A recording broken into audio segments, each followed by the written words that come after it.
सुप्रभात बच्चों। कल हम सबों ने भारत की खोज नामक पुस्तक के बारे में सामान्य जानकारी प्राप्त की थी। हमने जाना था कि भारत की खोज का वास्तविक अर्थ क्या है और हमें भारत की खोज इस शीर्षक से क्या समझना है। मेरे प्यारे बच्चों, आज हम भारत की खोज पाठ्य पुस्तक के अंतर्गत अहमदनगर का किला इसके संबंध में जानेंगे कि आखिरकार अहमदनगर का किला क्या है और यह पंडित नेहरू से किस प्रकार संबंधित है। पंडित नेहरू कहते हैं कि जब उन्हें कारावास की सजा हुई तो उन्हें अहमदनगर के किले में ही रखा गया था। आप जानने को उत्सुक होंगे कि लोगों को रखते हैं जेल में, यहाँ रखा जा रहा है किला में, ऐसा क्यों? तो उस समय जब राजे राजवाड़े थे तो अंग्रेज़ों ने उन्हीं के भवनों को अपने कब्जे में ले करके उन्हें कैद खाने के रूप में तब्दील कर दिया था। ऐसे जिस प्रकार से अभी कोरोना वायरस का संक्रमण फैला हुआ है और सरकार क्या कर रही, सरकार ट्रेन के बोगी को एंड स्कूल्स को, विद्यालयों क्या करती है, वो आइसोलेशन वार्ड के रूप में उसे कन्वर्ट कर दे रही। उसी प्रकार अंग्रेज ने क्या किया था, जो राजे राजवाड़े के जो महल हुआ करते थे उन महलों को, किलों को जेल खाने के रूप में ही यूज किया करते थे। तो बच्चों, आज हम सभी अहमदनगर के किला के बारे में जानेंगे। सबसे पहले हम यह जानते हैं कि अहमदनगर का किला क्या है और कहाँ है। हाँ बच्चों, अहमदनगर का किला ये जानते हैं इसके बारे में। अहमदनगर का किला महाराष्ट्र के अहमदनगर के पास भिंगर नदी पर स्थित एक किला है। कहाँ पर? महाराष्ट्र राज्य में। नाम सुने होंगे आप, महाराष्ट्र राज्य, इसकी राजधानी मुंबई है, जो कि आज कोरोना वायरस का एक हॉटस्पॉट है। तो महाराष्ट्र के अहमदनगर के पास भिंगर नदी पर स्थित एक किला है, जिसका निर्माण 15वीं और 16वीं शताब्दी के दौरान निजाम शाही वंश के पहले सुल्तान मलिक अहमद ने करवाया था। 15वीं और 16वीं शताब्दी, अर्थात आप कह सकते हैं कि 1400 ईस्वी से लेकर के 1600 ईस्वी के मध्य में किसने करवाया था? सुल्तान मलिक अहमद ने करवाया था। इसे ब्रिटिश राज के दौरान जेल के रूप में इस्तेमाल किया गया था। वर्तमान में किला भारतीय सेना के बख्तरबंद कोर के प्रशासन के अधीन है।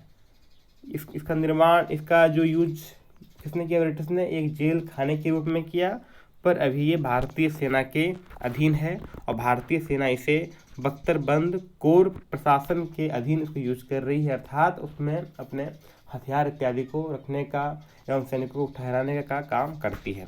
आप देख सकते हैं, ये आपका अहमदनगर का एक किला है, देख रहे हैं। ये इस प्रकार से ऊंची ऊंची 4 दीवारें बना हुआ करती थी, मोटी मोटी दीवारें, पहाड़ों के ऊपर में किला हुआ करता था, ताकि जो सैनिक या शत्रु जो हैं वो आसानी से हमला न कर पाए।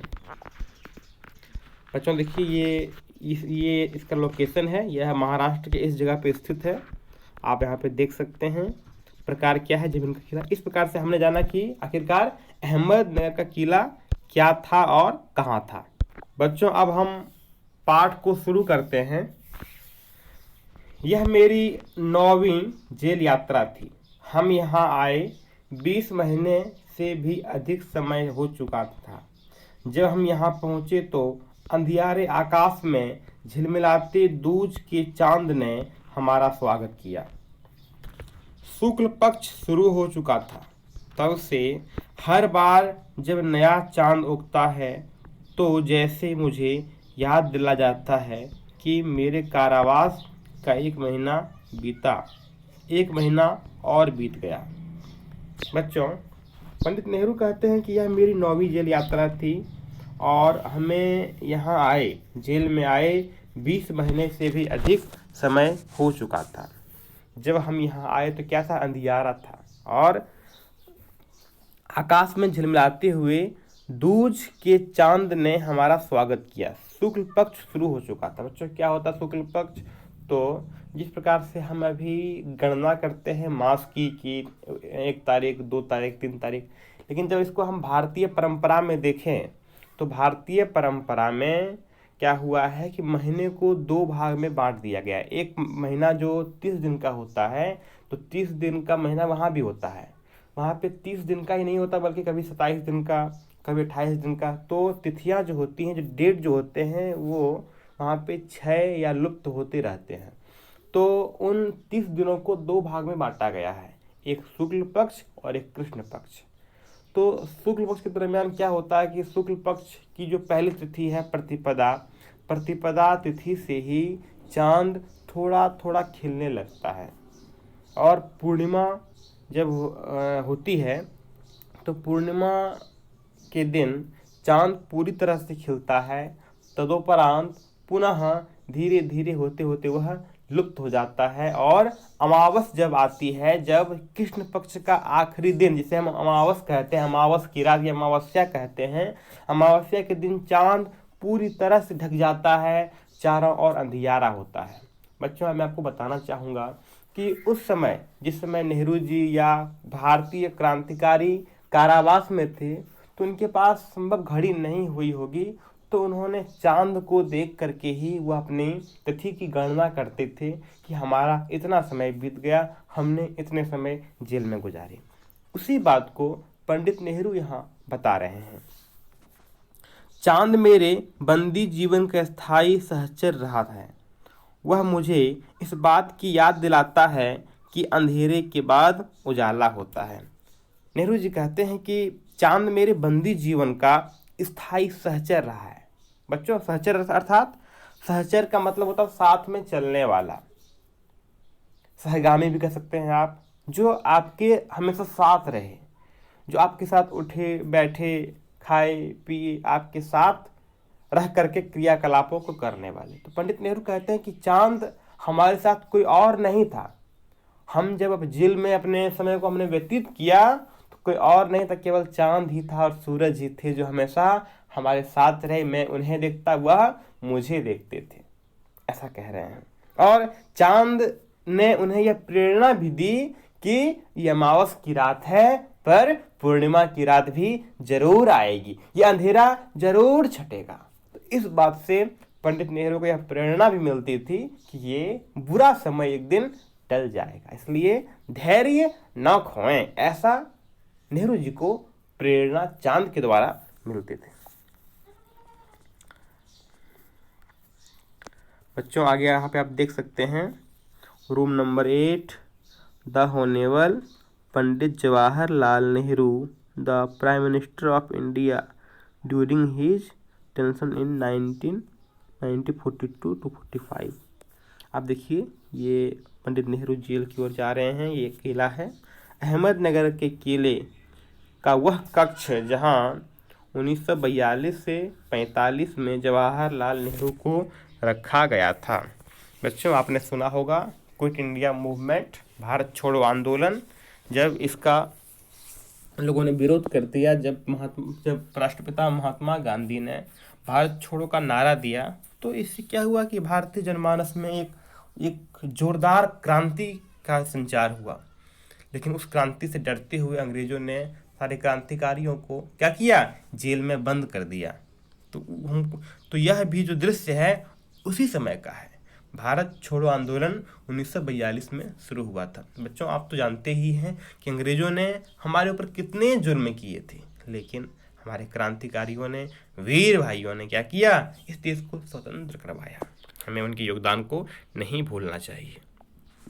बच्चों, अतीत का भार, अतीत अर्थात जो बीत गया, अतीत जो बीत गया, पास्ट, भूत का भार, अतीत का भार। इसका मतलब क्या हुआ, इसका सामान्य अर्थ दिख रहा है कि अतीत का भार, आपका जो अतीत है, आप जिस बैकग्राउंड से हैं, आपका जो पास्ट रहा है, उसका भार आपके ऊपर रहेगा, उससे आप मुक्त नहीं हो पाएंगे। वह कोई भी हो, मान लीजिए कोई भी, जैसे कोई भी है, किसी भी बैकग्राउंड से आया हुआ है, उसका अतीत कैसा भी रहा है, यदि वह अतीत उसका संघर्षशील रहा है, तो वह उसका भार, उसका नेचर उस व्यक्ति में रहेगा, वह जाएगा नहीं। दूसरी जेलों की तरह यहाँ अहमदनगर के किले में भी मैंने बागवानी करना शुरू कर दिया। मैं रोज कई घंटे तपती धूप में भी फूलों के लिए क्यारियां बनाने में बिताने लगा। मिट्टी बहुत खराब थी, पथरीली और पुराने मलबे और अवशेषों से भरी हुई। चूंकि यह इतिहास स्थल है, इसलिए अतीत में इसने कई युद्ध और राजमहलों की दुर्भी संधियां देखी हैं। यहाँ का इतिहास बहुत पुराना नहीं है। घटनाओं की दृष्टि से इसकी कोई विशेष अहमियत भी नहीं है, पर इससे जुड़ी हुई एक घटना आज भी याद आ जाती है कि यह घटना है चांद बीबी नाम की एक सुंदर महिला के साहस की कहानी, जिसने इस किले की रक्षा के लिए अकबर की शाही सेना के विरुद्ध हाथ में तलवार उठाकर अपनी सेना का नेतृत्व किया। परंतु में उसकी हत्या उसके अपने ही एक आदमी के हाथों हुई। पंडित नेहरू कहते हैं, क्या कहते हैं कि जिस तरह से जो मेरा जो स्वभाव था, क्या स्वभाव था कि मैं जब भी कहीं रहता, जेल में भी हूँ, तो मैं कुछ काम में करता रहता था। तो पंडित नेहरू बागवानी करते थे। बागवानी मतलब अर्थात बगीचे में पौधे लगाना, फूल के, सब्जियों के इत्यादि। जब वो खाली समय में ऐसा वो कार्य करते थे। बहुत से ऐसे लोग, ऐसे क्रांतिकारी हुए हैं जिन्होंने जेल के दरमियान ही उन्होंने एक से एक किताबें लिख दी, कहानियाँ लिख दी। तो पंडित नेहरू भी उन्हीं में से एक थे। यह इन्हें बागवानी करना पसंद था। पंडित नेहरू कहते हैं कि वह कई घंटे तपती धूप में क्या करते थे, फूलों की क्यारियां बनाया करते थे, और वह उस मिट्टी में अच्छे अच्छे फूल भी उपजाया करते थे। मिट्टी बहुत खराब थी, पथरीली और पुराने मलबे। मलबा अर्थात आप कह सकते हैं कि कोई एक ऊंचा इमारत जो ढह गया हो, या कोई पुराना घर जो ढह गया हो, उसका जो टूटा हुआ अवशेष, जो खंडहर भाग है, उसे हम मलबा कहते हैं। पुराने मलबे और अवशेषों से भरी हुई। चूंकि यह इतिहास स्थल है। क्या अहमदनगर का किला कैसा स्थल है? ऐतिहासिक स्थल है, इतिहास का स्थल है, क्योंकि उसका इतिहास बहुत ही प्राचीन, बहुत पुराना रहा है। तो इतिहास स्थल है, इसलिए अतीत में इसने कई युद्ध, नेहरू जी कहते हैं कि यह किला जो है, ये अपने अतीत में, अपने पुराने समय में इसने कई युद्ध देखे होंगे, और क्या राजमहलों की दुर्भी संधियां भी देखी होंगी। क्या होता है बच्चों? संधियां अर्थात जब दो राजा आपस में कोई ट्रीटी साइन करते हैं, जब कोई वो संधि करते हैं, कोई समझौता, कॉम्प्रोमाइज करते हैं। यहाँ का इतिहास बहुत पुराना नहीं है। घटनाओं की दृष्टि से इसकी कोई विशेष अहमियत भी नहीं है। कह रहे हैं इसका इतिहास बहुत प्राचीन, बहुत पुराना नहीं है। बिल्कुल नहीं है, क्योंकि ये घटना जो पंडित नेहरू लिख रहे हैं, ये 1942 के समथिंग में लिख रहे हैं। एंड ये किला कब बना हुआ है? 14वीं से 16वीं शताब्दी के बीच में किला है। बहुत पुराना तो ये नहीं, बट फिर भी पुराना है। तो कह रहे हैं कि इसे कोई विशेष अहमियत भी नहीं है इस किले का। बिल्कुल नहीं, केवल किला था, सामान्य किला था वो, लेकिन उससे जुड़ी हुई क्या घटना उन्हें याद है। और कैसी घटना? इस घटना में एक महिला के साहस की कहानी है, जो मुसीबत के समय में भी अकबर की सेना से टकराने में बिल्कुल कोई संकोच नहीं की। तो उसका यह साहस क्या करता है? साहस उसका यह जो है, इस किले की अहमियत को बढ़ा देता है। खुदाई के दौरान हमें जमीन की सतह के बहुत नीचे दबे हुए प्राचीन दीवारों के हिस्से और कुछ गुंबदों और इमारतों के ऊपरी हिस्से मिले। हम बहुत दूर नहीं जा सके, क्योंकि न तो अधिकारियों से इसकी मंजूरी मिली और न ही हमारे पास इस काम को जारी रखने के साधन थे। जब मैंने कुदाल छोड़कर हाथ में कलम उठा ली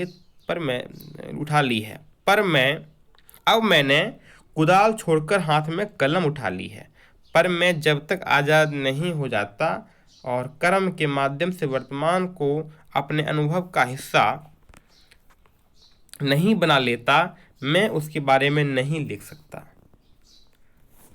पंडित नेहरू कहते हैं, बच्चों, क्या आपने कभी सोचा है कि आज से 1000 साल पहले हम कैसे थे, क्या थे?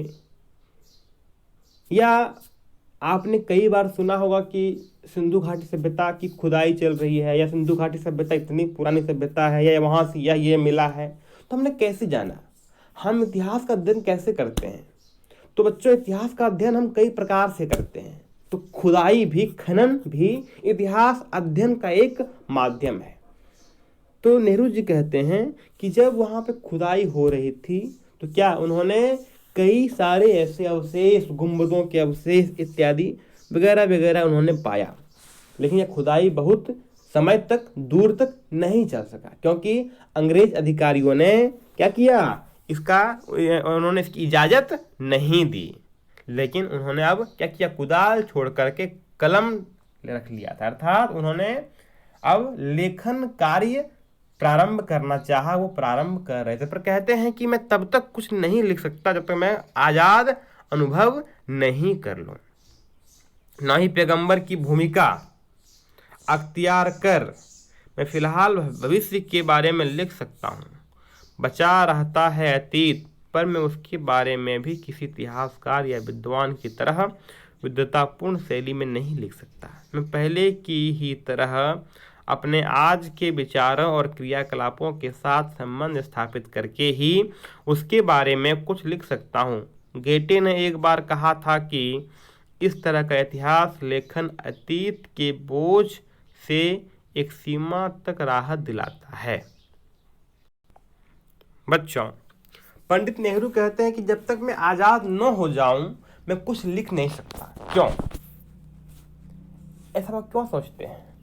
तो मेरे प्यारे बच्चों, जब हम कुछ लिखते हैं तो हम चाहते हैं कि हम सच लिखें, और सच आप तब लिख सकते हैं जब आप पर किसी प्रकार का कोई भय, कोई डर ना हो, कोई प्रतिबंध ना हो। और अंग्रेज सच बोलने नहीं देते थे, वे नहीं चाहते थे कि कोई भी भारतीय उनकी आलोचना करें। अंग्रेज तो अत्याचार करते थे, पर कोई कवि या कोई राइटर उन्हें, उनके कृत्यों को अत्याचार के रूप में संदर्भित करे, या ऐसा वह वे नहीं चाहते थे। कौन? अंग्रेज। इसीलिए पंडित नेहरू ने कहा, मैं तब तक कुछ नहीं लिख सकता जब तक मैं स्वतंत्र न हो जाऊं। प्यारे बच्चों, उसके बाद वह कहते हैं कि मैं कोई इतिहासकार नहीं था, और मेरी लेखन शैली भी किसी विद्वान की तरह नहीं थी। मैं पहले की ही तरह अपने आज के विचारों और क्रियाकलापों के साथ संबंध स्थापित करके ही उसके बारे में कुछ लिख सकता हूँ। कह रहे हैं कि मैं कोई इतिहासकार नहीं हूँ, मेरी जो शैली है विद्वानों वाली शैली नहीं है, मैं कोई एक लेखक नहीं हूँ, पर मैं अपने विचार, जो मैं सोचता हूँ, जो हमारे विचार हैं, और जो आज का जो दृश्य है, इस दृश्य को देख करके मैं कुछ लिख सकता हूँ। उन्होंने एक कवि का जिक्र भी किया है, किनका? गेटे का। बच्चों, गेटे कौन थे? तो बच्चों, जो महाकवि गेटे ये बहुत बड़े पोइट रहे हैं। ये जर्मन से संबंधित हैं, और ये बहुत बड़े एक पोइट रहे हैं, एक राइटर रहे हैं, फिलोसोफर रहे हैं। तो गेटे ने के बारे में कहा था कि इस तरह का इतिहास लेखन अतीत के भारी बोझ से एक सीमा तक राहत दिलाता है। वो कहते हैं कि इस प्रकार का जो लेखन है, क्या करता है? ये इतिहास लेखन अतीत के भारी बोझ से एक सीमा तक राहत दिलाता है। जो अतीत का जो बोझ है, अतीत का बोझ बुरा भी हो सकता है और अच्छा भी हो सकता है। जब आप किसी बुरे अतीत से आप पीड़ित रहते हैं, तो जब आप कुछ लेखन करते हैं तो मन का भड़ास, मन का द्वेष, मन का दर्द वह बाहर निकल जाता है। ऐसी वह जिक्र करते हैं। ठीक है बच्चों, हमने आज तक यहाँ तक पढ़ा है, इसके आगे हम कल पढ़ेंगे। धन्यवाद। आपका दिन शुभ हो।